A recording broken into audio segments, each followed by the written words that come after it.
বাংলাদেশ দলের এমন ব্যস্ততা আগে কেউ কখনো কি দেখেছে? উত্তরটা না হওয়ার সম্ভাবনা প্রবল। ৩০ আগস্ট থেকে অক্টোবর ৫ এর মধ্যে ১২টি টি-20 খেলেছে বাংলাদেশ। এখন চলছে ওয়ানডের ব্যস্ততা। আরব আমিরাতে আফগানিস্তান সিরিজ শেষ করে দেশে ফিরে আবার ক্যারিবীয়দের বিপক্ষে ওয়ানডের লড়াইয়ে নামবে মিরাজ বাহিনী। রয়েছে টি-20 সিরিজও। এরপর আসবে আয়ারল্যান্ড।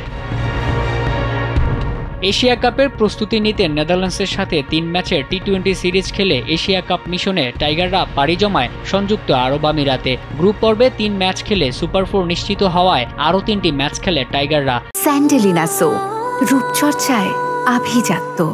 পাকিস্তানের সাথে হেরে এশিয়া কাপের ফাইনাল খেলতে না পারলেও দেশে ফেরেনি বাংলাদেশ ক্রিকেট দল। সপ্তাহখানেক অনুশীলন করে আবারও আফগানিস্তানের সাথে ৩ ম্যাচের টি-20 সিরিজ খেলতে নামে লাল সবুজরা। ১ মাসের ব্যবধানেই টানা ১২টি টি-20 ম্যাচ খেলেছে টাইগাররা।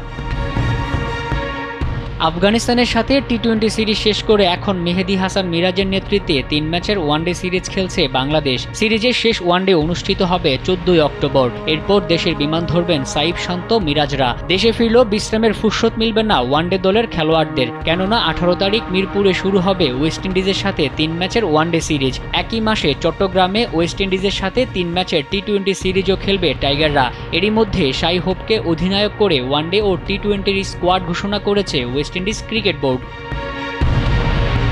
টাইগারদের ব্যস্ত সূচিতে যেন দম ফেলানোর সুযোগ নেই, কেননা পরের মাসে বাংলাদেশ সফরে আসবে আয়ারল্যান্ড। ২ ম্যাচের টেস্ট সিরিজ শেষ করে আয়ারল্যান্ডের সাথে ৩ ম্যাচের টি-20 সিরিজ দিয়ে বছর শেষ করবে বাংলাদেশ। দীর্ঘ বিরতির পর আয়ারল্যান্ড সিরিজে লাল বলে খেলার জন্য মুখিয়ে আছে মমিনুল সাদমানরা। আয়ারল্যান্ডের সাথে টেস্ট সিরিজটি অবশ্য স্মরণীয় হবে মুশফিকুর রহিমের জন্য, কারণ সব ঠিক থাকলে মিরপুরে আয়ারল্যান্ডের সাথে দ্বিতীয় টেস্ট খেলে ক্যারিয়ারের ১০০ টেস্ট খেলার মাইলফলক স্পর্শ করবেন মিস্টার ডিপেন্ডেবল। সব মিলিয়ে বাংলাদেশের এত ব্যস্ত সূচি দেখা যায়নি কখনোই। মোহাম্মদ মাসুম, কালবেলা।